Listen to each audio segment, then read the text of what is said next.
Hello there, and welcome to Prequel, Sequel, Requel, the show where we pick a film or a franchise and give it a prequel, a sequel, and a requel with a panel of comedians and movie lovers.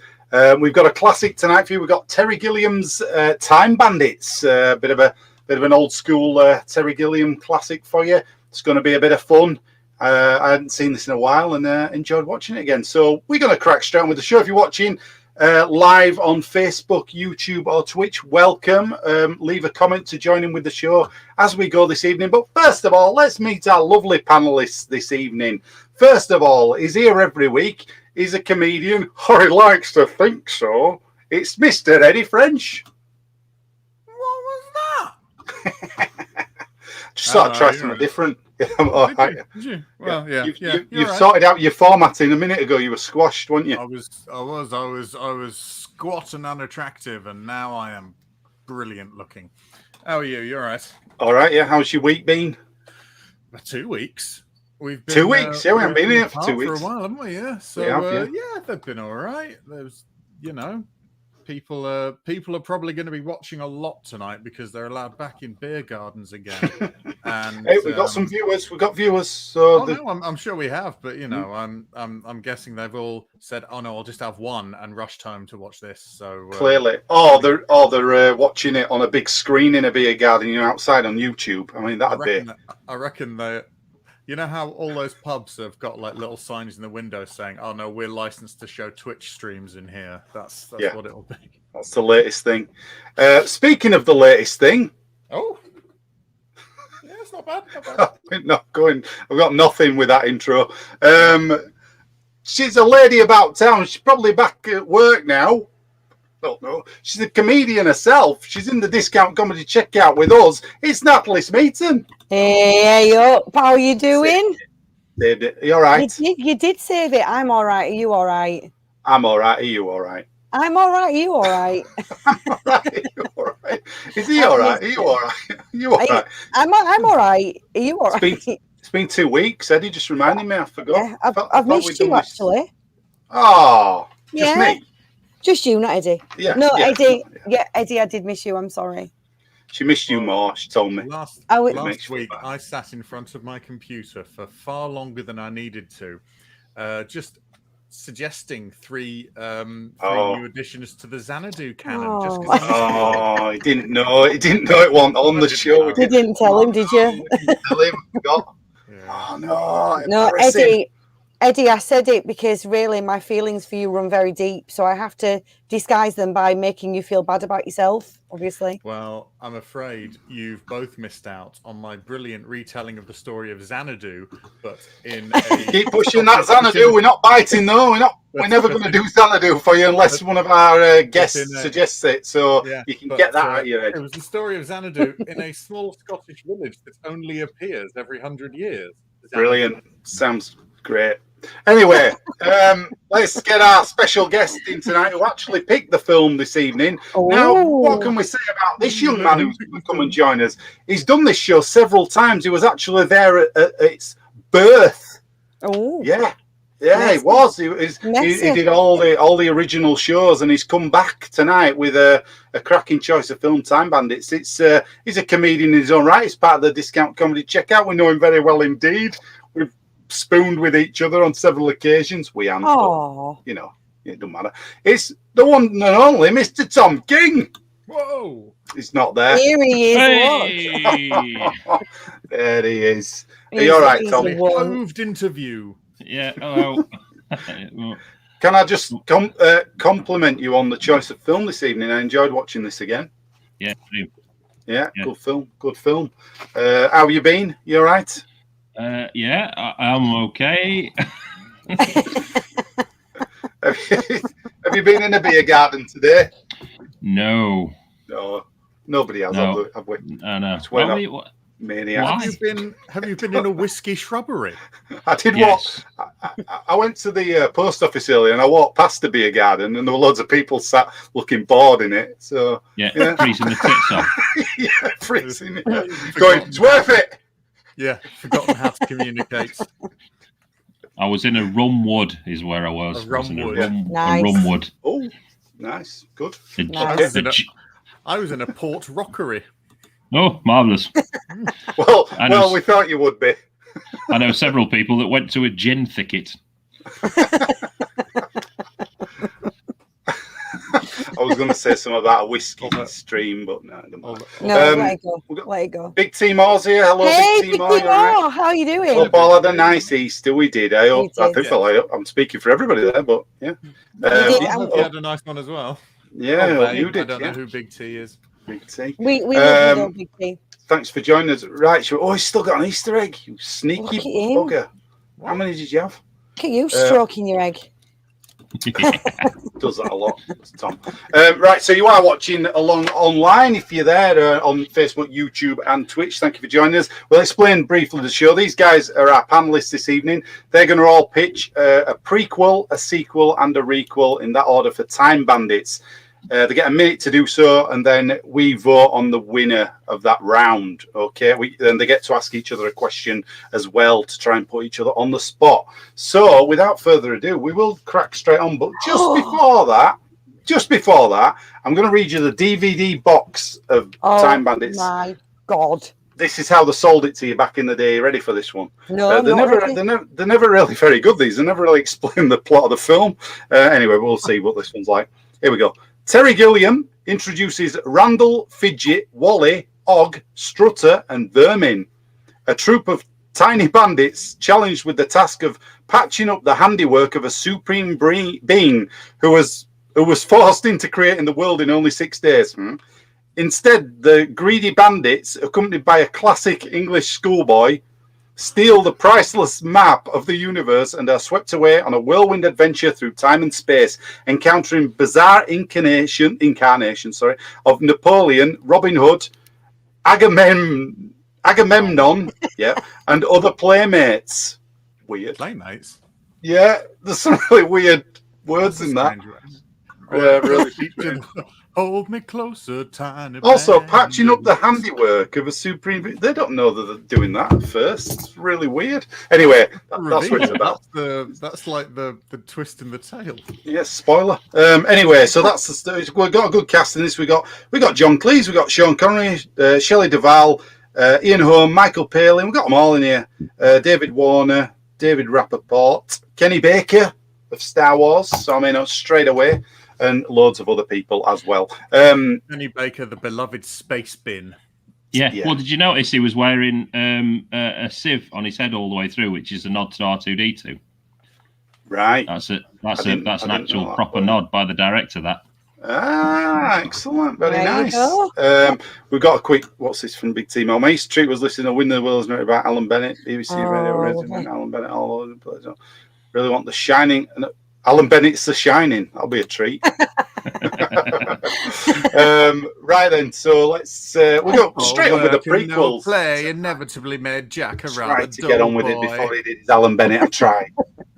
You tried, but you failed. And then you spoke over it because you are graceless. You have extra seconds. Then you could have done some more, but you chose just to retort. It's fine. Oh no! The judgment has rained down from on high. So who am I to continue? Yeah. We've had a week off as well. I'm confused. Doesn't matter. Right, let's do the prequels. Okay, so you're all going to pitch your prequels. You've got a minute or so to do it. I won't be too strict on that tonight, since it's first one back. Eddie, you're going to go first for your prequel to Time Bandits, please, whenever you're ready. Yeah. So, back just after the beginning of time, a couple met and became the truest, purest, and most perfect romantic couple there had ever been. Vincent and Pansy were wholly, unshakably devoted to one another. Their love could quench flame and melt ice, nullify poison, and shatter stone. This perfection offended the Supreme Being, seeing it as an insult to the perfection that he had created, and so cursed the couple to live not once, but once a generation, but to ultimately have their romance thwarted, be it by a band of robbers tying them to a tree, or having a load of dwarves dropped on them while they were on the Titanic, and countless other fates. Okay, right. Short and sweet, good idea. Right then, so Nat and Tom, you can ask Eddie a question. Try and put him on the spot. Pick some holes in his plot if you can. I genuinely think that Eddie there was a plot. I like it collected because I've also done my prequel about the. We lost your signal then, Nat. I don't know what's happening. Yeah, we didn't get that. You've got. I just said that my prequel is about the same thing. Oh. Well, and we'll get to that. We'll get to that in a minute. You might do it with more panache than he did. Maybe. So you've also got to add a couple of things. So does that mean that Vincent and Pansy are actually Adam and Eve? I wouldn't go that far. No, no. No, I think they probably started sometime after the Great Flood, because we're led to believe this is the Judeo-Christian God Jehovah. That's the implication. What with the 6 days rest on the 7th and stuff. So I think after the Great Flood, because then there was a pact that God would never lay waste to the earth again, which was good of him. So yeah, it'll be after Which one created Adam and Eve then? If it wasn't the Judeo-Christian God, it was, but that was created. But then everything in the world was destroyed. Oh right. Flood. So it was after the flood. Well, maybe. So, like, were they the ones that Noah, like, he puts the animals on 2 by 2? Did he have 2 humans on there as well? And were they Vincent and Pansy? He had quite a lot of humans on it because they were most of his family. Yeah, not talking about them. Oh right. Yeah, could he not have had them on as well? Sure, if you want a version of the biblical story of Noah's Ark where he took it very, very literally and decided to have rather than having sort of wild humans, he had like stable humans. Yeah. That so he had livestock. Sure, they could be them. If it's so please, Your Honour. Shelley Duvall and Michael Palin reprising their roles? Yes. Oh. I don't. Yeah. I don't know. All right. Well, I don't know who else could do it quite so well because Palin's sexless simpering is par excellence, and Shelley Duvall, I think, rather underrated as a comic performer. Except in Popeye. Well, I mean, you'd just give someone a shit next to a slice of birthday cake, wouldn't you, Chris? I thought she was great in Popeye. I thought she Happy birthday, Shelley. Oh, by the way, you were in Popeye. The extended, I love Popeye. The extended cut of Popeye is fantastic. It's great.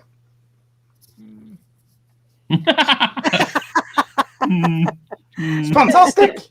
You haven't seen the extended cut of Popeye, have you, Eddie? It's, you can't. I don't think so. You can't badmouth it. It fills in loads of plot holes that they actually had in the UK version. They trimmed it in the UK to shove it into many screenings as they could, and then they brought out the Zack Snyder cut. Yeah. Snyder cut's in black and white in 4:3. It's great. 5 hours long. That's the IMAX aspect ratio, I'll have you know. That's the IMAX aspect ratio. I will check out. Martin's here. Hello, Martin. You're right. Evening. Hey, Martin. Hashtag restore the Snyderverse. Restore the Popeye cut. The Williams cut. Can we try and start that this evening? Can we try and just it was when you went funny. Yeah, he's found me out. You found me out now, Martin. Now I'm gonna have to kill you. It was when you were fucking about with that plunger. Yeah. Potentially when I killed plunger. Yeah, let's get that hashtag trending then. Release the extended Popeye. Right, let's move on. Nat, it's your turn, please, for your prequel. So I may have overreacted. It turns out that we chose the same subject matter, but I've got a slightly different idea. So, here we go. Vincent Ugg Dungface spots Pansy Arg Ugg Truffbottom across a crowded cave mixer in the early Neolithic. They fall madly in love. But little do they know that when they do, their intertwined souls are become part of the fabric of the universe itself, and they have to remain together throughout eternity, or God's great plan will not work. For them to continue to meet and fall in love and continue God's plan, they both have to die at roughly the same time, so they can be reincarnated. So as cave people, they had a herd of bison fall on their heads.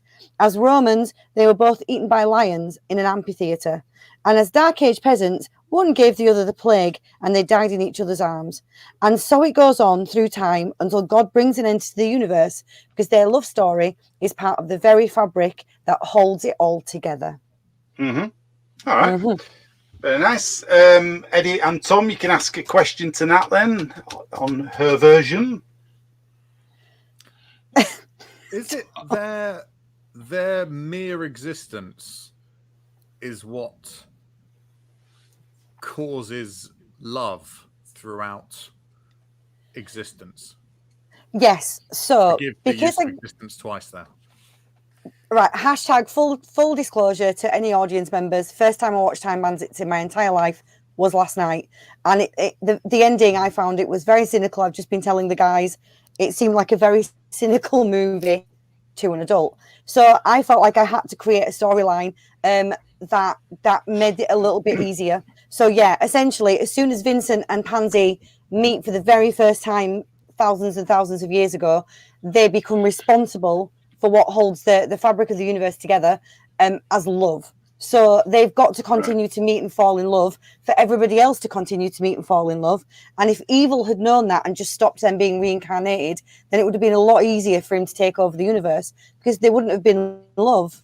So yeah, they are part of God's great plan, and they have to continue to meet, fall in love, and then die at the same time so they can be reincarnated to continue to help other people to fall in love. They're like Cupids, but they don't know it. And if they're, oh, go on. No, as always, evil continues to underestimate love. Yes, yeah, classic, absolute classic. As has been done. Yes, good. Yes, yeah. Right. So are Vincent and Pansy Adam and Eve? Yeah. It's a good question, Tom. You know what? Because I start their story in the Neolithic, I don't think that they themselves are Adam and Eve, but we can assume that they must have come through Adam and Eve's line. So they must have always been good, because Cain and Abel, we all know that when Cain won, that's what caused the flood, and all of Cain's descendants were... Was that right? He was the one who killed his brother, wasn't he? All of Cain's descendants were destroyed in the flood. You can make up what you want. It's all made up, isn't it? Exactly, yeah. So Noah's descended from Adam and Eve, and therefore was good. They were descended from Abel, and Pansy and Vincent were descended from them. So they do have the genetic line that takes them through. And before God brought Jesus down to die for our sins, he thought he would try it this way first. I really am spitballing here. I've just realised the cleaner answer to whether my Pansy and Vincent are Adam and Eve. We've moved on, though, haven't we? We've moved on. But I've just late. You know the rules. You know the rules. I've realised. I don't know why I'm giving you such a hard time tonight, but we have moved. But we have moved on, though. So I think I'd like it addressing. To be anything you say, go on. No, this is just to clean the divide between mine and Nat's. This doesn't count toward point giving, though. Go on, though. No, it doesn't, but it does make it clearer as to who's coming from which direction. Mine can't be Adam and Eve because mine never actually consummated. It's always a pure, wholesome, unsullied love. Right. Okay. All right. Whereas mine swag like rabbits quite a lot. Yeah. Vincent's problem always gets it. Yeah. Well, that's because they go on the Titanic, they have dwarves dropped on them, and then the Titanic sinks. They don't get time to consummate anything. So yeah. Nat, what is the best way what Vincent and Pansy die in yours? What one of the versions? Oh, that's a good. In one of the versions, I think probably my favourite way is in the Prohibition era.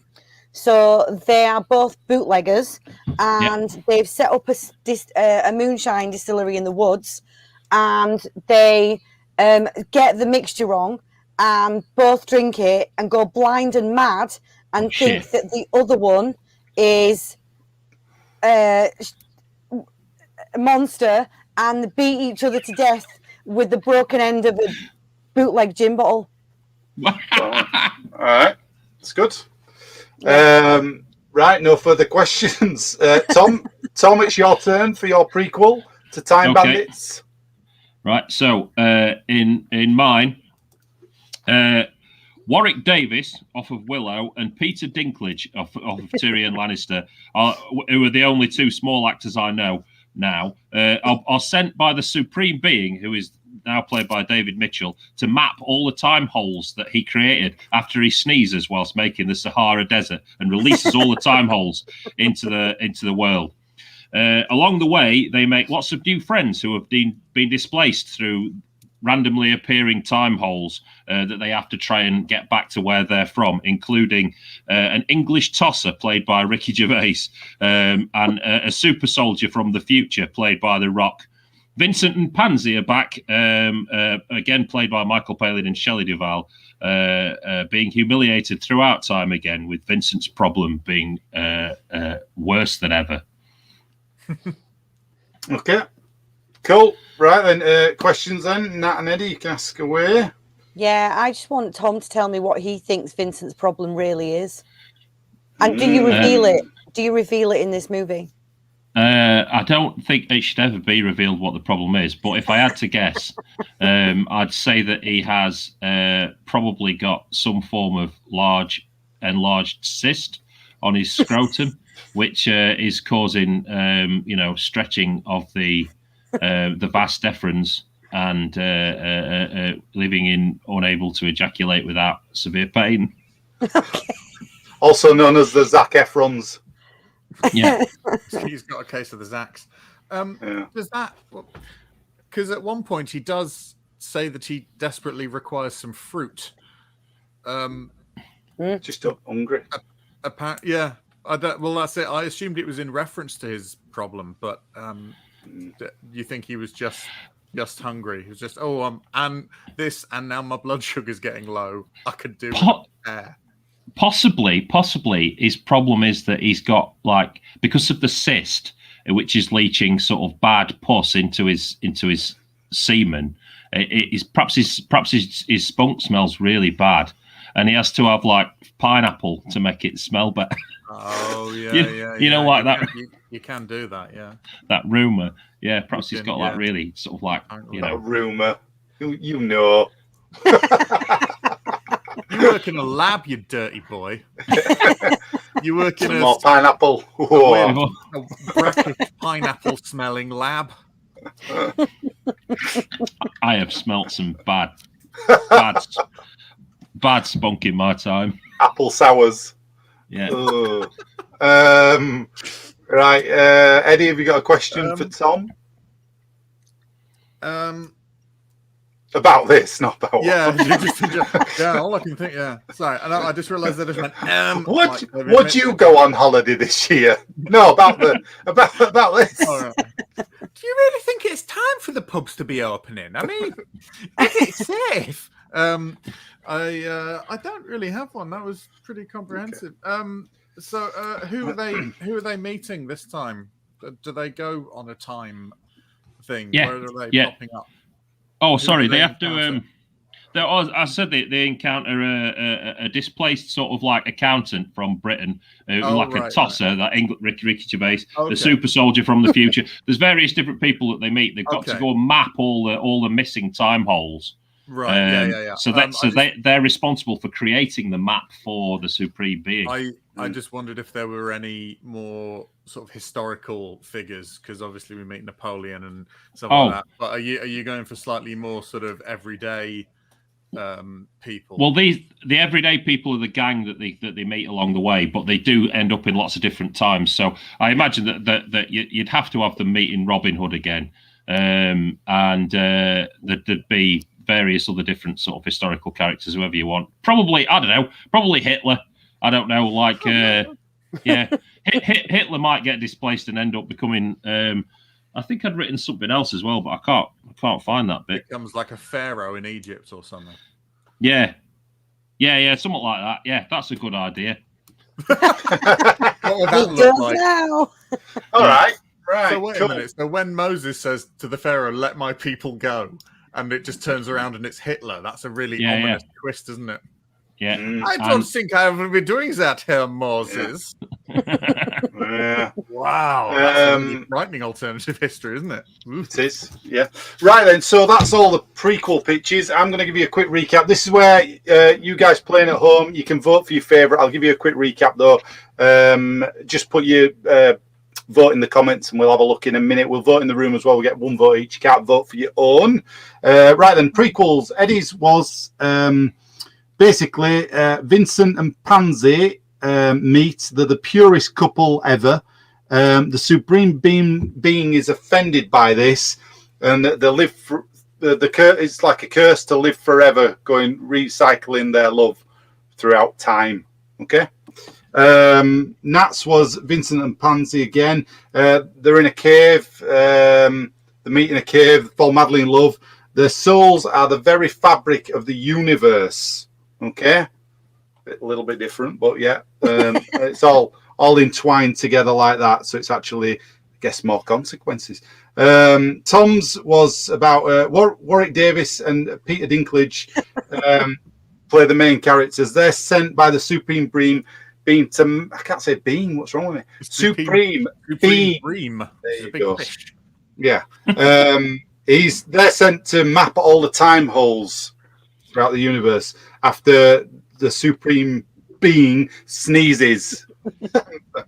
Puts holes in them, I guess. Puts them all holes. Along the way, they meet some characters. They meet an English tosser accountant played by Ricky Gervais, a super soldier played by The Rock, I think you said, didn't you? From the future. Yeah. And then Vincent and Pansy's in there as well, but the problem's bigger. There you go. Right, so there are your pitches. So you can vote now. Daniel's just come on and said happy birthday. It's not your birthday, is it, Tom? No, but thanks very much, Dan. I was going to say that one has slipped by us if it was. It's my pretend birthday too. Anyway, happy birthday, Tom. Yeah, absolutely. Nice one. Is that like that's a running joke from when I used to be on here, isn't it, or something? I can't remember. I don't know. Oh, maybe. Yeah, I think we. Oh, I think we. Happy birthday to you, but your Facebook birthday. I honestly can't remember. Birthday.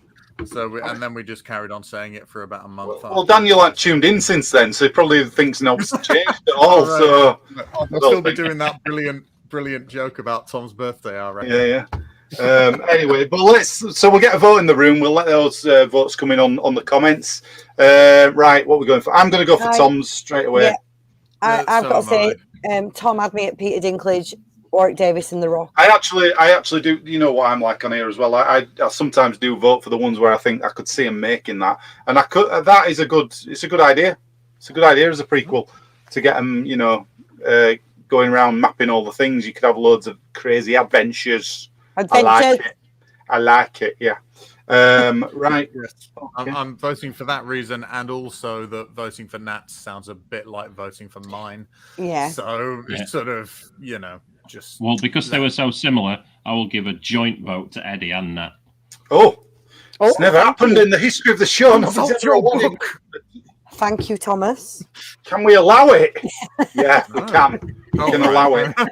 That was good. It's the quickest judging we've had. The ruling. Don't do that to me. Well, I think I've heard everything in the history of prequel sequel now that I don't need to consult the book, but that was a new one. No, right then, Tom.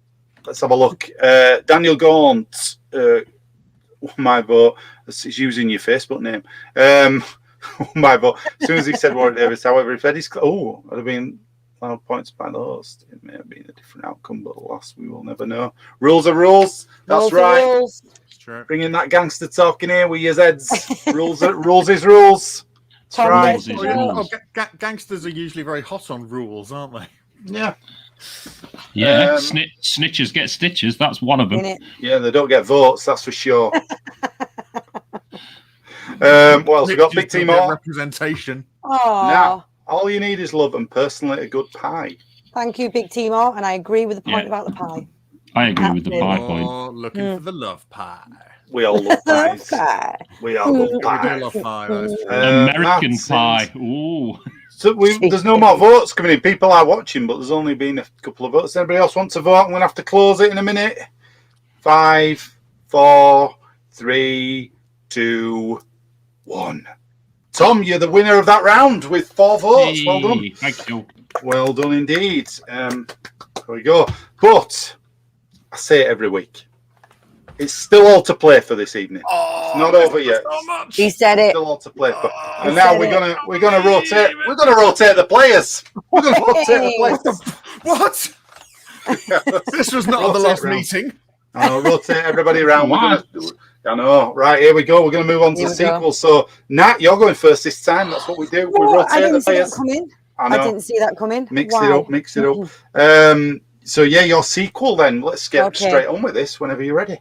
Ranking. Thank you very much. This is about Kevin.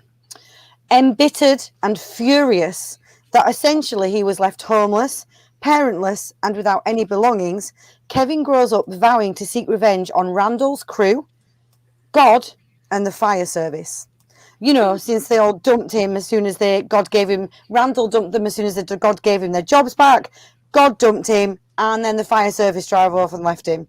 So he uses the photo of the map to find the doors and the time portals to, one, visit every fireman ever known ever through time and punch him in the face. 2, start putting evil back together, pure evil back together. So driven by revenge and gathering the pure evil as he can find it, Kevin soon establishes a base, gets himself some lackeys, and tries to resurrect the great evil. Instead, he realizes, as he vaporizes another subordinate, that he in fact is the new great evil, and decides to take up where the other great evil left off and destroy God. The Wow. cycle begins anew. Okay. Right then. So, I think I got all that. You went a bit funny again with noise. With signal. Anyway, right. So, Eddie and Tom, you can ask a question.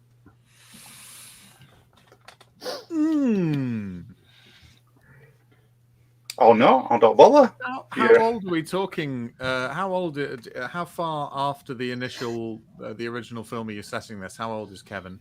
He's going to be a young teenager. So I don't know his age in the film, but he looks about like 10, 12, something like that. So he's going to obviously end up having to go to a home or foster care. So I think he's going to get to like 15, 16 and have had this rage building up inside him. And that's when he decides to use that faded Polaroid to find firemen, resurrect evil, destroy God. Yeah. Yeah. Okay. That teenage phase, in innit? version of Live, Laugh, Love. Yeah. Adapt, improvise, Find overcome. fireman, resurrect evil, kill God. Hashtag girl boss. Hashtag blessed. Yeah. All that stuff. Yeah. Okay, cool. So, yeah. So is it going to be a bit like Lindsay Anderson's film If? I have no idea because I have not seen Lindsay Anderson's film If. It's got Malcolm McDowell in it. He is a naughty. It's like not a naughty schoolboy. He's an evil schoolboy. A lot of violence and shit. Is it going to be like Big with Tom Hanks? You know what? I would prefer it to be more like, because I think Big with Tom Hanks, it ends up being a happy ending, doesn't it? And I don't want it to be, because he becomes the ultimate, he becomes the great evil. So I think it has to be more along the lines of sort of Dark Turner and Crystal. Yeah, Turner and Hooch. We'll go with that. Yeah. It's like the ending to Peter Pan, where Peter Pan is sat wearing hooks. The original text. Yeah, the original text. Sat wearing hooks, coat, and The original text that was smoking a performed in cigar one with his boots theatre. up on the table, and he decides he's going to be Captain Hook for a while, and then the book ends. Essentially. It kind of seems a bit like Harry Potter, but if it was seen from, but if Voldemort had ended up living with Harry's, and you know what I mean, like, so, yeah. Yeah, because you always see the stories about good triumphing over evil, don't you? But actually, I felt so sorry for Kevin at the end of it, and then there wasn't an evil left in the universe because it had been destroyed, and you have to have that to balance against the good. So Kevin needed to become what ultimately he'd helped to destroy. Yeah. All right. Nat showing off her Gnostic side. Yeah. Have you got a question, Tom? Or No, I think it pretty much it sort of speaks for itself, really. Pretty good, got to say. Right then, Tom, it's your go next. Sequel, please, for Time Bandit. Mine works in a similar way to Nat's in that Kevin. It starts exactly where the first film ends. Kevin sort of like is really pissed off that evil wasn't fully killed, and uses the picture of the map to create his own version of the map. But on the map, it doesn't show the next time hole appearing in where he lives for another 10 years, which gives Kevin 10 years to train in the 44 methods of Greek unarmed combat that Greek warriors use. Right? He then uses the map when the time hole appears to go, and the time hole actually is the second time hole that appears in Sherwood Forest, and Kevin comes back through that and then recruits John Cleese's Robin Hood and Maid Marian, who is that unintelligible Scottish guy, and his translator, to be his team to go through time and find evil and kill evil again, and to get revenge for his and reverse the death of his parents, basically, by using the time holes to bring his parents back, so that he can then be with his parents and stop them from being exploded. David Warner is back as evil. And Vincent and Pansy are once again back, being humiliated once more in various different ways. He meets the original gang as well and teams up with them at the end. All right, cool. Right then. So Eddie and Nat, you can ask Tom a question each.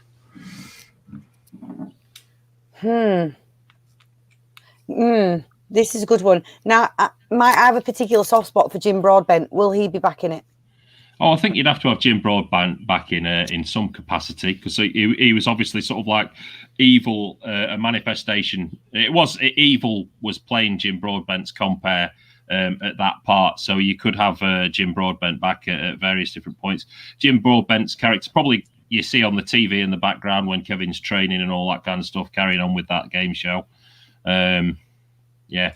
Would it maybe could this is going to count as my question, but could Jim Broadbent because of the time it's set, like mail order courses were quite big at the time, so could Jim Broadbent be the one on the instructional VHS tapes that he sends off for, teaching him the 44 methods of unarmed combat?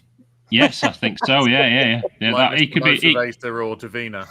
Yeah, he could be narrating it, and Sean Connery's fireman could be the bit part actor who was acting out the demonstrating. Yeah. All right. Cool. Okay. Any more questions? I'll allow. Yeah. Okay. Cool. Good. Pretty comprehensive, I think. Right then, Eddie, it's your go for your sequel, please. Okay, so the very, very first scene of this happens just after the first film, but then we cut forward very quickly. So this is the start. A Sherman tank sits in the dark. Under it, an almost imperceptible crumb of evil glimmers gently. Kevin is currently studying history at Oxford on a strange boy whose parents were exploded in a silly way scholarship. One morning, Kevin's 6 thief friends pour out of his cupboard. They hastily explain that evil is back. Because the evil was so small, people tended to overlook it or ignore it. But because of this, it's become incredibly powerful and has managed to banish the supreme being to a place as yet unknown. Randall and the gang need to bring together the goodest beings that have ever been. They pick up Robin and Marian, Agamemnon, Joe Strummer, Audrey Hepburn, every dog that ever played Lassie, Dolly Parton, and a barmaid called Amelia that I met in Lanzarote in 1999. Eventually, using the map, they find a place where the 2 holes have been opened at the same time, and so they double fall through, and that's why it's difficult to tell where it goes. They end up there, and they punch evil to death. I was running out of space, but they defeat evil with the presence of that much good. All right, cool. Questions, Tom and Nat? Go for it.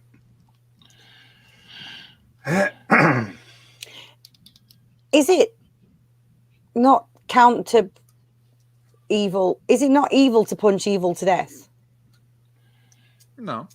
Not if it's for good. Oh, I think it's a bit like punching a Nazi, isn't it? You should, Yeah. you know, you should just. You won't punch a Nazi and go, "Oh, I shouldn't have really done that." Yeah, definitely evil punch Nazis. Yeah. It's evil to not punch a Nazi. Kick him as well. If you had Kick a him if punch you want. opportunity. Yeah. Okay, yeah, that's all I needed to know. Thank you. Okay, yeah. No, morally, I feel totally at home with this. If that's what you're asking, yeah. No, Brilliant. I'm happy with that. Okay, cool. Yeah, thank you. Exactly what level of punching is required to actually punch evil to death? I think I use the word punch in a sort of general commit violence to evil, or sort of attack and defeat evil. But if I were to say that, I would say that if the punch would be Agamemnon would be doing the punching because he is the buffest of all that I mentioned. I think Robin and Marion would be they would be there as like crowd control, because Robin Hood would just sort of go to people and go, "Oh, and what do you do? And what do you do?" And then Marion would just punch them in the face. So any minions would be easily sorted out. First they'd be baffled and then struck. Joe Strummer, very, very handy. A Telecaster, Fender Telecaster guitar is one of the optimum striking weapons. I think if they'd been invented around the time of the club, because it doesn't have the long horns of a Stratocaster, it doesn't have the needless max of a Les Paul, and the curve on the top actually fits behind a human neck really, really nicely. So if you're ever in a zombie apocalypse and there is a looted music shop, try and grab one of those. Audrey Hepburn would be there for morale, generally. Are you still punching him for, darling? It was a Spanish way to want him morale. Morale, yeah, would be there for morale, and here we go. No, is Amster, and then all the dogs that played Lassie would be pointing out where the danger was. Dolly Parton is actually an incredible bare knuckle fighter, but no one ever mentions that because of all the singing. I can believe that. Yeah, and the barmaid Emilia that I met in Lanzarote in 1999. I just wanted to remember her again. So, yeah. Okay. Bit self-indulgent. You lose a point for that. Yeah.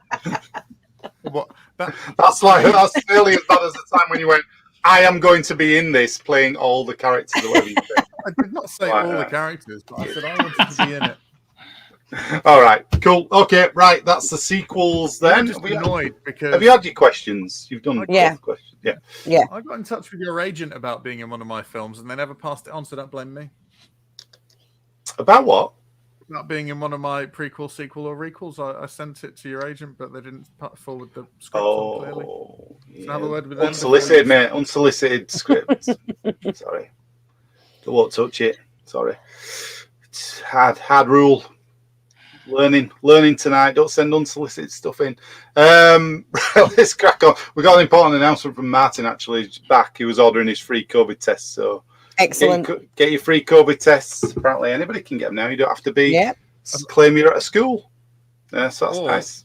Or is Martin watching this in a beer garden on his phone, and he thought, actually, I've got a couple of pints, a bag of crisps, a free COVID test would go lovely with these, and he just went to the bar. Yeah, they'll be handing them out. It'd be nice. Yeah, be nice. Right then, let's get some voting done, shall we? Go on, Tom. What were you going to say? I was going to say, when you do them, Martin, because I've been doing them for months now, make sure you push it all the way back in your nose. Don't just fertle around in your nostril. You got to get it really far back. You got to be touching brain, and then and whack it around until you sneeze. 2.5 centimeters, isn't it? Yeah. I mean, I can actually get mine about 5 or 6. I can get it really far back. What? Does that make a more accurate test, or are you just bored? Sometimes I'm just bored. I just push it as far as I can go. Human blockhead thing where they hammer a nail into your sinuses. I want to be like a close-up magician. Yeah. Like that kid at school who used to do it with the strawberry laces. Did you have whatever? Yeah. Yeah. And in one nostril, back out his mouth, up the other nostril. Oh my good God! Yeah. Oh my good God! Yeah, it's he never needed a pack of airwaves, did he? No. Like fresh mountain air. Pull it out, and then he'd go, eat it 50p.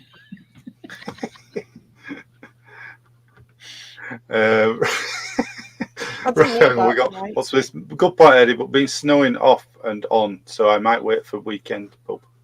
Oh, wise. Some good advice coming through tonight. It's not usually this advice packed. Eddie Billen says that's a style time bandits. Excellent. Oh, is that a vote? Oh, that's a vote. Hang on, we haven't voted yet. Let's get voting. Down. Calm it with your votes online a minute. Let's have the recap first. Stop jumping the gun. It's you, Mr. Lumb. Told them off. Right. Sequels. Here we go. Let's do it. Right. So Nats was, this is your recap. Nats was Kevin's homeless after the first film, etc. He's down and looks, everybody's dead and all that. He decides he wants revenge on the old crew. And God and fireman. Get in there. Just dramatically pausing. I've got a comma on my page. Revenge on the crew, God, and the fire department. There you go. Yeah. I didn't call them fire people either, or whatever you call them, but I actually put department because I respect them. She looks at the photo of the map that's now faded, which you added. Good detail. It would be faded because it's later. She decides to visit the firemen around the world. Is this right? Every fireman through time gets punched. Yeah. Right. She finds pure evil pieces. He finds pure evil pieces to try and get evil back together. He has a base where he runs all his operations through. He's got loads of minions working for him. Then he realizes he is actually the great evil. Yes. That's it. There you go. Bit of a downer like the first film, I guess. At the end. So it's keeping with it. Yeah, it's good. Tom's was Kevin's pissed off. Evil's not being fully killed off, right? He realizes. So he creates his own map again from the Polaroid that he took of the map. But the next time haul isn't going to be for another 10 years. So what he does with that time is he trains in Greek combat to become like an hard bastard. Then he goes through the time haul when it appears. He goes to Sherwood Forest and recruits a team. Recruits Robin and Marion to kill evil, and then reverse his parents' death as well. And Vincent and Pansy are in it as well. So yeah.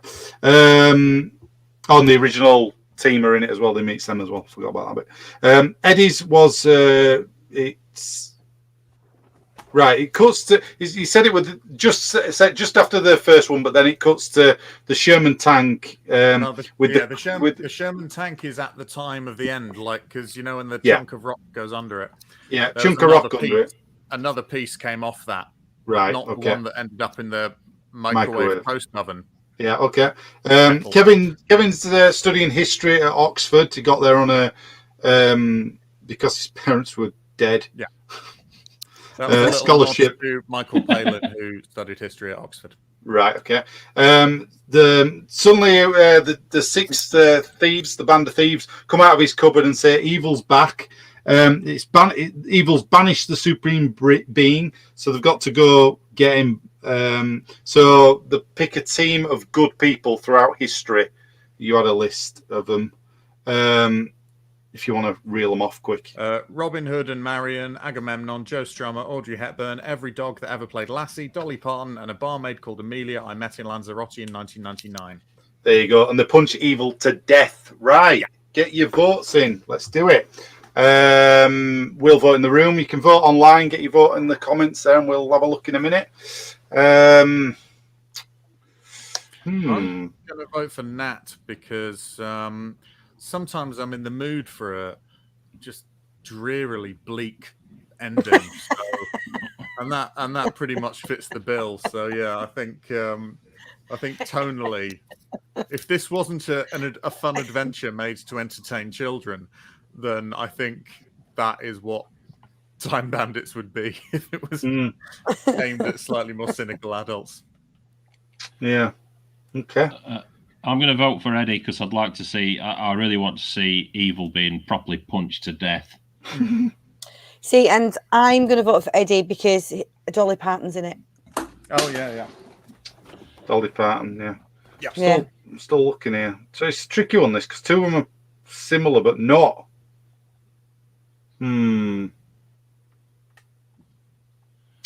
Don't know. Don't want silence, do we? Let me do these. Hang on. I'm gonna go. Go on. I'll pick Eddie's as well. Woo! Yeah. All right. Yeah, he had a good list of people in there. We'll have that. Right then. Okay. Eddie got Bill and Ted's Excellent. I think that's a vote. It must be. Yeah. Big team or must be a vote. Yeah, it's a bit like Bill and Ted's Excellent Adventure, and they go around time collecting people for an ultimate goal. But yeah, okay. Terry's here. There's a Tom we know and love. There you go. That's nice. She's not voted though. Nope. Is that a vote for Tom? Is it? It's the closest we've got. Go on, we'll put one down for you. Sure. Eddie gets a vote. Martin. Thank you, Martin. And thank you, Big T. Martin also says he's not pushing it that far, Tom. So think on. Oh, yeah, right, yeah. I mean, if you want those good results, you're gonna have to get it deep down in that nostril. Oh. Right. Okay, we're going to close the voting off. If nobody else is voting, in 10, 9, 8, 7, 6, 5, 4, 3, 2, 1. Eddie, you've claimed that round. Well done. Okay, there you go. Thank you very much. And Terry just voted after it closed, but she voted Tom anyway. Miss Stewart first and Sean Connery. Robin and Marion, of course. Yeah. With Audrey Hepburn. Yeah, good film. Good film. Yeah. And Robin Hood, Prince of Thieves. Yeah, of course. King of England, which must have annoyed him. He did it for charity, didn't he? Give him money. He did get $1 million for it. Yeah. Give it charity, all of it. Nice of him. But obviously, the Costner and him were in Untouchables together as well. Well, it all fits together, doesn't it? All fits together, yeah. It's like a giant jigsaw. We've managed to do all of those connections and not mention Kevin Bacon once. That's pretty impressive. Yeah. Kevin Bacon knows them all. Yeah, Kevin Bacon is their friend. That is it. Bacon is actually Kevin from the Time Bandits surname. That's true. Right, okay, let's move on to the final round this evening. It's all to play for. We're going to rotate the board again.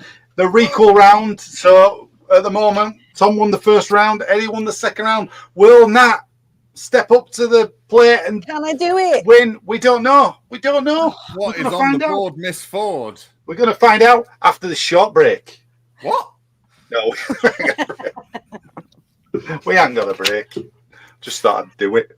We're out of practice and we don't know what's happening. Yeah. Hi, welcome back. I hope you enjoyed your break. Sat here on fire, wondering what's going on. Oh, how about them items in the break? There's some nice products, weren't there? Yeah, that affiliate links in below. Yeah. Right then, Tom, you're going first this time for the Requels. Are you ready for this? Yeah. Fire away. Okay, so this is it's not a film, it's a TV show.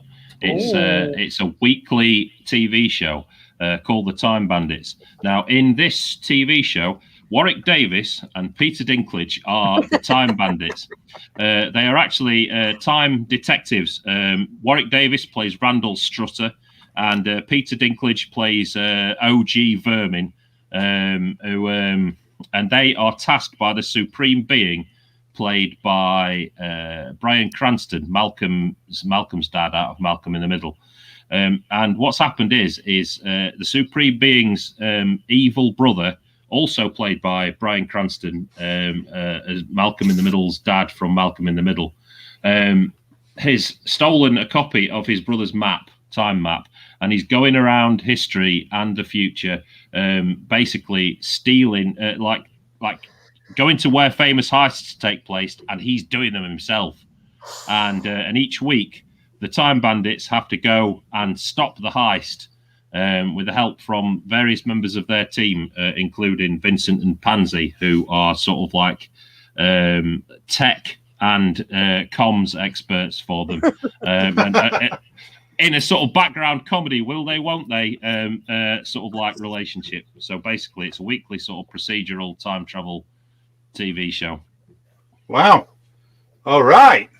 It's pretty damn good, I've got to say. Right then, Eddie and Nat, you can ask a question. So are we keeping the original cast in this, but just serializing it? No, it's not the original cast. It's a completely different cast. It's Peter Dinklage and Warwick Davis playing the Time Bandits, because it's like set now. Right, you know, so... they've basically gone, oh yeah, here's a property that we kind of own. Nothing's been done with it. Let's fucking ruin it. So they completely take it, completely retool it using the same name and some of the same elements like they always do. It's probably on Fox, so it gets cancelled after one season. Or Disney Plus. Like The Watch. Yeah. Exactly, yeah. So it's you know, that's that kind of thing, isn't it? You kind of go, oh, Time Bandits, oh, I'm going to watch it, and then you kind of go, I mean, it's my own property that I'm only doing it for the money. You know what I mean? So who's going to be Pansy and who's going to be Vincent? Well, it'd have to be two sort of contemporary, you know, actors. So I don't know. It'd probably be, I don't know, Paloma Faith is Pansy, and James Corden is Vincent. Not the Corden card. Not the Corden card. I know.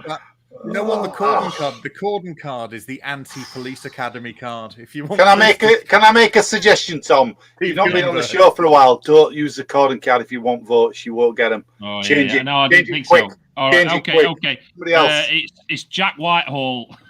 Right. No, okay. Actually, Jack Whitehall could play that character pretty well. That's better than that's better. That's better than Corden. Nobody wants a Corden card. You don't need Paloma Faith. You can have Lauren Lapkus. You're allowed to play a Corden card. Dear. All right. Would nail that role. Have you got a question, Eddie, for Tom? Is this a thinly veiled assault on what you think Taika Waititi's Time Bandits series is going to be like? Holy shit, is he making a Time Bandits series? Yeah. I didn't know that. No. Oh, right. Well, I mean, just by asking that, you've answered my question. It was on the cards. What is he still doing it? Because it was talked about for ages. Is it still happening? Yeah. I mean, if Taika Waititi makes it, it's going to be excellent, isn't it? Yeah. It's not going to be the wank that I've just come out with. Although Bryan Cranston, I mean, although it's definitely, if it's got little people in it, it will be Warwick Davis and Peter Dinklage, because they're the only two little people in the world. Are they? Gosh, what happened? Well, the only ones that I've ever seen on telly. Oh, I see. Oh, right. So I mean, they've got like, you know, they're doing the Willow series as well, aren't they, on Disney Plus? Oh yeah, Warwick Davis. Willow. Well, there's Warwick Davis's wife. I've forgotten her name, Mrs. Davis. Isn't she full size? No. Well, she was in that TV program that you were in. That wasn't his real wife. That was just his screen wife. No, he and his wife. He and his wife are both little, and they run an agency for little actors. Right. Any more questions?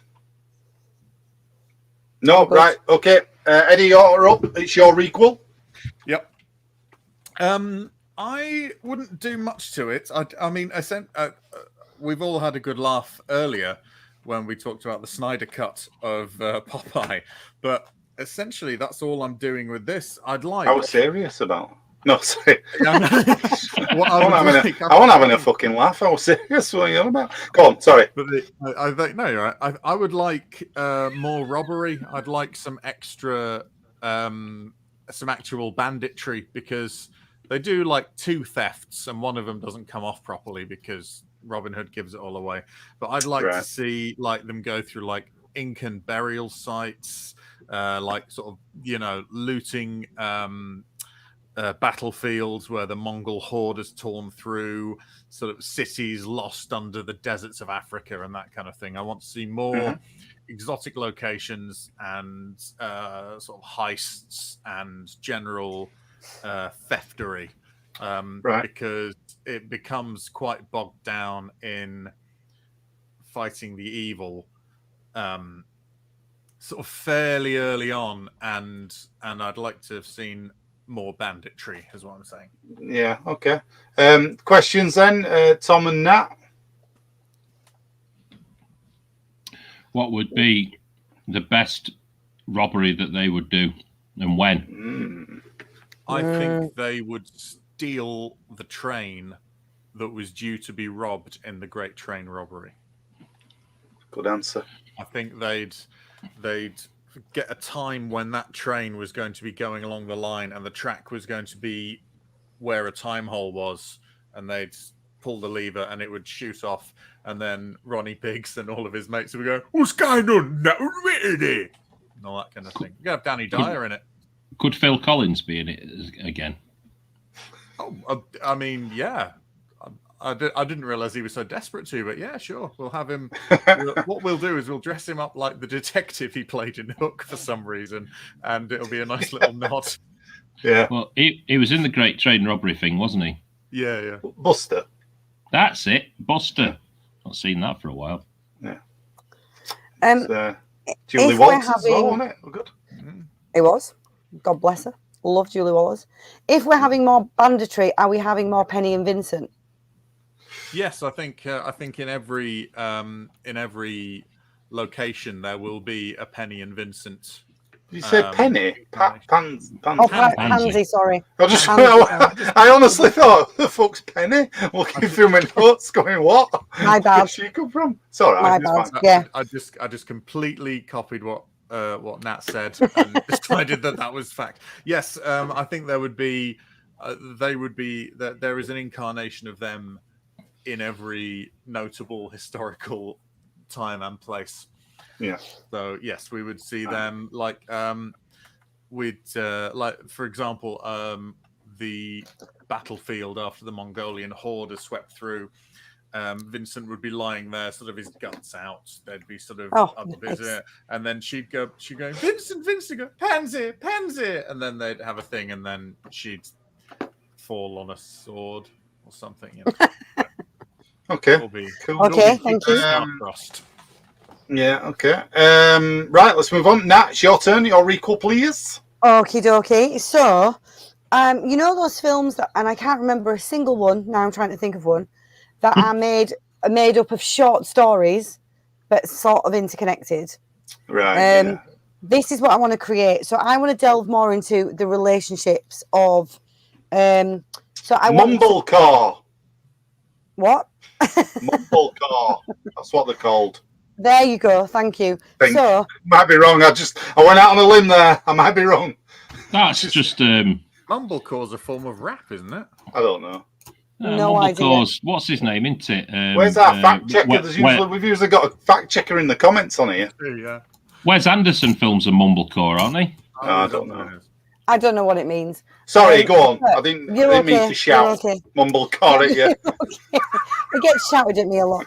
Is it like the Ballad of Buster Scruggs on Netflix? No idea what that is either. An anthology film. Yeah, an anthology. That's it. Oh yeah, that would have been better than the Mumblecore. Yeah. So we're going to have 4 separate stories in this, right. And they are going to be loosely interconnected. But I want to explore these 4 relationships more. So I want to see Vincent and Penny. I want to find out what the problem is, and I want to see how many other times we might see them get attacked, fallen on, killed. I want one of these stories to be about Agamemnon and the Queen, because one of the lines that Agamemnon says, which really stuck with me, is when the advisor was leaving the room and he says, "Remind the Queen who really runs this kingdom," or whatever it was. So I was like, oh, Queen's getting a bit sassy. Maybe she's giving orders behind his back. So I want to see that. I want to see what that is. And I want to see how he copes after Kevin completely disappears in front of his eye. I want to see Robin and Marion. I want to see that. What's that all about? That was exciting. I wanted to know more about it. Why is he so violent and prone to punching people? Is Robin stupid? I want to find out. And then I want to know about God and the Great Evil. Were they friends once and now they're not friends? What's going on? Have they always been against each other? Was the Great Evil created by God? And then he's just like, do you know what I mean? Like, yeah. So I want my remake to be about four short films in one about those characters. Screw Kevin. All right. Screw the little people. That's what I want. It sounds like Wow. a Woody Allen film. Kind of, I suppose, okay. yeah. I've just googled mumblecore, by the way. Mumblecore is a subgenre of independent film characterized by naturalistic acting and dialogue. I was way off. Nothing like what you wanted to say at all. At least it's film related, though. I was half right. It wasn't like porn or something. It's like mumblecore. Have you seen Big T's comment? No. Let's have a look. Mumblecore was a teacher. You think they could get away with doing an off-brand Harry Potter so Rowling doesn't get any money and the headmaster's called Mumblecore? Mumblecore. That's brilliant. Mumblecore. Oh, I like it. Nice one. Right then, so that's the requels. We're going to vote in a minute. Let's do a quick recap. Tom's was basically, it's a TV show, weekly. The Time Bandits. It's got Warwick Davis again, Peter Dinklage. They're time detectives. They're tasked by the Supreme Being, who's played by Bryan Cranston, to go get the stolen map back from Bryan Cranston's evil brother. And then what they do, I've put here. They have to foil Bryan Cranston, who is doing. Oh, that's it. He's going through the timeline and he's stealing famous heists. He's doing famous heists himself. Yeah. Yeah, I couldn't read my notes. Vincent and Pansy are in the background as like the tech crew as well for him. Okay. Right. Eddie's was same thing but more robbery. They're basically going through time doing more robbery. You want to see looting battlefields, Inca burial sites, looting cities and stuff. Treasures. Like more and more booty. Hashtag restore the Time Bandits Snyderverse. Yeah. Hashtag Time Bandits Snyderverse. Nats was basically 4 stories. One with Vincent and Pansy. We find out what the problem is. And Agamemnon and the Queen. Yeah. And the Queen. Robin and Marion. And God and Great Evil to find out what's the beef. What's the beef between them? Right, let's vote. Let's vote. So I just realised that Nats could have like 4 different directors and stuff. It'd be like that. Yeah, it could. Yeah. One of them could be anime. Grindhouse. Or like that. The 4 Rooms. Tarantino did one of them, and that's what I was trying to think of. The 4 rooms. Yeah. Yeah, in the same hotel or something like that. Yeah. One of them could be anime. Yeah, absolutely. It'd be like whatever that director wanted. Yeah. One of them could be Mumblecore. One of them could be. Yeah, one of them could be Mumblecore. Yeah. Yeah, I like it when when the actors improvise dialogue and it's a naturalistic setting. You know what I mean? Like what Mumblecore means. You know what I mean? Yeah. I like that, and we all know what we're on about. Prime examples being Slackers and Clerks. Yeah. That kind of thing. Yeah. That's so Mumblecore. Yeah. I don't want to go on about that all night. I mean, come on. I can't believe you knew what it was. It's so obscure. I'm so proud of you. Got it all. Well, I mean, Chris has written a couple of books on Mumblecore. You shouldn't speak. He's quite the expert. Mumblecore. Why? How? When? Mumblecore 101 by Professor Christopher Lumb. Mumblecore for dummies. Which is everyone but me. Mumblecore for lummies. There you go. Right then. Okay, let's vote.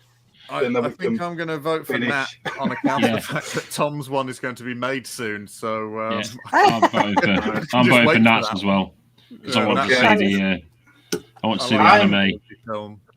I'm going to vote for Tom's actually. Because I don't know if it is getting made, so I'm going to vote for yours, Tom. I'm struggling because I really liked both ideas.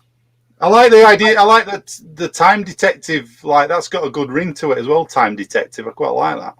Anyway, that's why. I liked both ideas. It's DC's Legends of Tomorrow. Yeah. But I like that, so it's good. Just for the more robbery and the more falling on people, I think I'm going to vote for Eddie's, but that was a really close one. That was a close one. Get your votes in, everybody, because this is close, this last round.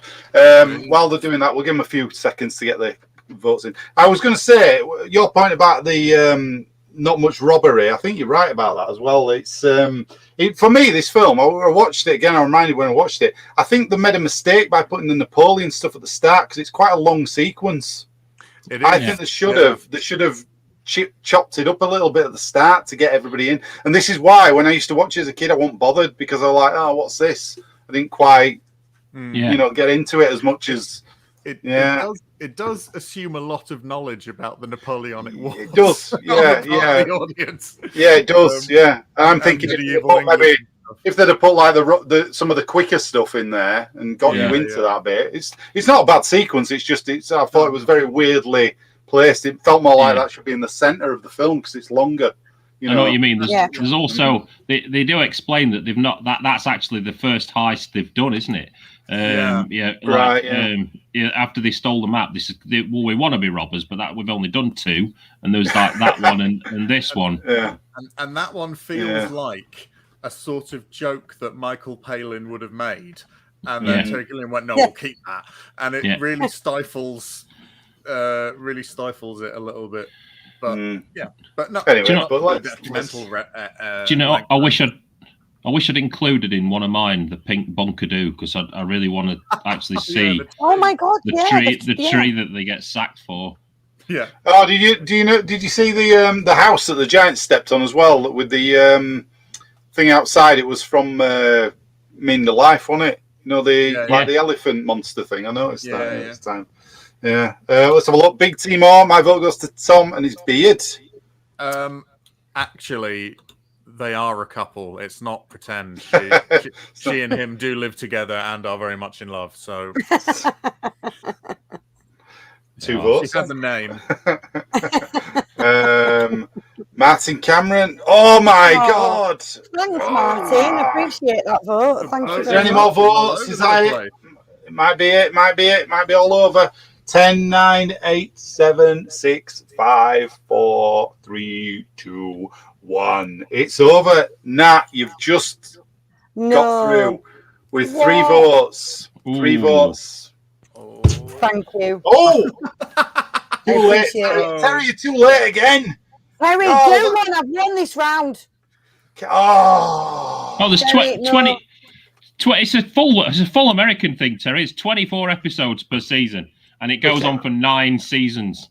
We can't have that vote, can we? Now we can't have that vote. It's on NBC at 9 p.m. on Thursdays Eastern time. We can't. We had to close the vote. Then you should have got it in. Oh, I've got to stick to the rules. The person who goes up to the bar to get a round of drinks and orders the Guinness last. No. It would have been a tie. It would have been a tie. And then I would have had to write Tom. Do you know what? Tom would have won the night as well with that. But as it stands, we're all friends. She sent it ages ago. She said. She sent it ages ago. I can see on the clock it says 9:13. It would close the vote. Terry, no. Stop it. Anyway, right. What this means is basically there's no winners tonight. There's no losers because everybody's won a round tonight, which is nice. It's nice. So we'll leave it at that. Don't worry. So give yourself a massive round of applause each. Come on, give yourself a round of applause. Well done. Very civilized. I mean, the only loser tonight is me because I never win on this show. Oh, he didn't even win when he had to do it. Yeah, I know. I still couldn't win it. Even with cheating on the points and everything. That was really. I was logged into 5 computers that night voting for myself. Still didn't fucking win. Bloody, you can tell Nat hasn't worked in Lush anymore. She can no longer hug anyone, so she must cut them down. Yeah, she'll be going back in when it's open again, going, what do you want? Come on. Time is money. Across the face. I was there today. I've been at work all day today. I've been at the shop. What's it like? Do you know what? It was lovely. Every single customer, lovely. How's a beer in the hand? Lovely. Beer in one hand. Yeah. Bathroom in the other. Sometimes both together. It's been a really nice day. Just a very busy one, yeah. All right, cool. What would be your recommended bath bomb for putting into a pint of beer? Oh, I think that if I had to choose any to go into a pint of beer, I would go for the Big Blue because there's a lot of sea salt in it. Is that the one with the seaweed in? Yes, it's got seaweed in it. So they're quite edible compared to some of the others. They're quite edible. So the others you'd be having all sorts of essential oils that have got no business being in a beer. But with Big Blue, you've at least got the sea salt and the minerals from the seaweed. And I mean, there's a 50% sale on for the next 5 seconds at Lush if you're quick. Too late. It's gone again. It's gone. But if you put that bath bomb into sort of quite a pale coloured lager, like a light colour, then it would go rather nice green, I would imagine. Yeah. Yes, it would. Yeah, very appealing. And it would be very good for you. Well, what can we say? Right then, I think that we're at the end of the show. Let's call it a day. Let's do some plugging though before we go tonight. Tom, have you got anything you'd like to tell anybody about? Any upcoming things or where can they hear you or find you or anything? If anyone's on TikTok, follow my TikTok because I'm having a piss about with that, and it's What is it? I'm enjoying it. It's just that it's Tom King. I'm just making a load of daft bollocks videos. So, I'm doing it right now. I'm doing it right now. Good stuff. I've watched some of those. Very nice. Very good stuff. So all the cool kids are on there now, aren't they? Yeah, like old people and shit and all like that. Yeah. Not doing any dances though. That can fuck right off. That's yeah. All right. Not doing Yeah, any of the trends. it's Tom King, and they can find your comedy stuff online as well. It's Tom King. All your socials. Yeah. Okay. Cool. Nat, have you got anything you'd like to? I haven't got anything to plug. I'm just looking for Tom King. That's All all right. I'm doing Tom right King. now. It's Tom King. That. It's Tom King. It's Tom King. Big Timor's just saying bye. Bye, Big Timor. Eddie, Bye, Big Timor. What have Bye, you Big got? T. What have you got, Eddie, this week? You can follow me on TikTok. He's got a TikTok as well. I've got a TikTok as well, yeah. At Make Way for Eddie French. Yep, you can have a look at that. I haven't got much on there, but I'm learning all the time. So there'll be all sorts of stuff on there eventually. IC News podcast is back and very, very good fun. So look out for Tom, Chris, and myself on that. We all pop up in varying quantities on varying weeks and stuff. And then Fire Breathing Kittens, 5th edition Dungeons and Dragons podcast, fun for all the family. Discount Comedy Checkout Improv Show podcast, wherever you get your podcasts, listen to those. Which we're all on. All four of us are on that. Absolutely. Nice. You'll hear all of us again in varying quantities and compilations, along with Phil and Mandy, who make up the other two members of the podcasting lot. And that's about it for now. Yeah, okay. We'll be back live gigging in June as Discount Comedy Checkout as well. We've got gigs filling up as we speak. So that's good. It looks like there's a bit of a demand to go back and watch shows, which is nice. So we're selling tickets. So that's good. So you can find all that out on comedycheckout.com or Facebook. Don't follow me on TikTok because I put 3 videos on and I don't understand it. So if you follow it, it'll be a very dark void of nothing. So follow one of these two if you want to follow anybody on there. Stay away from mine, you bastard. Eddie, what's yours, Eddie? It's at Make Way for Eddie French. Mine's at It's Tom King. Mine. Follow that. You can follow. I've got a Facebook page though called Chris Lumb Voices that people can follow if they want it. Anyway, it doesn't matter. Fuck it. So other than that. School. Yeah. No, please do follow that. Please do follow that. I love that if you followed it. But anyway, that's it from us tonight. We will be back next Monday. We don't know what we're doing yet. What film it is, so we'll get back into the groove with that as we go, and we'll let you know. It'll be at the same time though, Monday night, 8:00 on here. What else have we got? I've got my soundtrack show tomorrow night, Tuesday nights on Box Office Radio. What's the Score? Play some score music on there, 8:00. You can listen to that on your devices or on the Box Office website, boxofficeradio.co.uk. Other than that, Geek Show Saturday night as well, 8:00. That's it. Loads of stuff going on. Can I just say really quickly? This isn't a plug for me, but it is a plug for a very good friend. I'm just drinking a ginger beer right now. You might notice I've gone a bit red in the gills. She makes amazing ginger beer. She makes lots of different types of ginger beer. I'm drinking one with cocoa nibs and chili in, and it's blowing the top of my head off. It's giving me the sweats. Amazing. Just check it out. DMC Brewery. DMC Brewery. Yeah. DMC Brewery. They make it all. My friend Elle comes up with all the recipes and brews it herself, and it's amazing ginger beer. But I've never had this one. I'll just put it to the thing there. I've never had this one, and it's absolutely blowing my brains out. It's really good. Is it Highly boozy? recommend. It's boozy, yeah. It's not a high percentage, but it is a ginger beer. Yeah. Nice. Yeah, and this has got chocolate nibs, chili. Cocoa nibs, chili, and ginger, and a blend of spices. Vegan, gluten-free, amazing, very hot. Wow. So what was that again? Check that. What were it called again? DMC. DMC Brewery.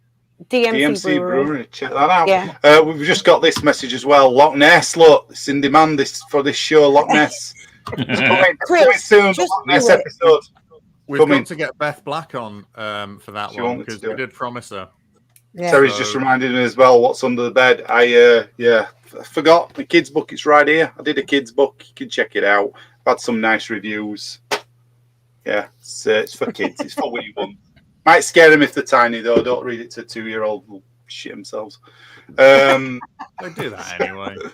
Yeah, but they'll double. They'll have a no! They'll double dump. Double dumper. Oh, no. If you read it. Double dumper. Is that what your review said? 5 stars. This book is double dumper. Yeah. But no, it's been really nice. People have been really nice about that, and they've been buying it for the kids. But anyway, that's it. So we'll see you next week, 8 o'clock on here. We'll be back. We will. We'll wave good night to everybody. Thanks for tuning in on Facebook, YouTube, and Twitch this evening. Thanks for sticking with us and commenting. We love having you here. Thank you very much. We'll see you soon. Thank you and good night. Good night. Thank you.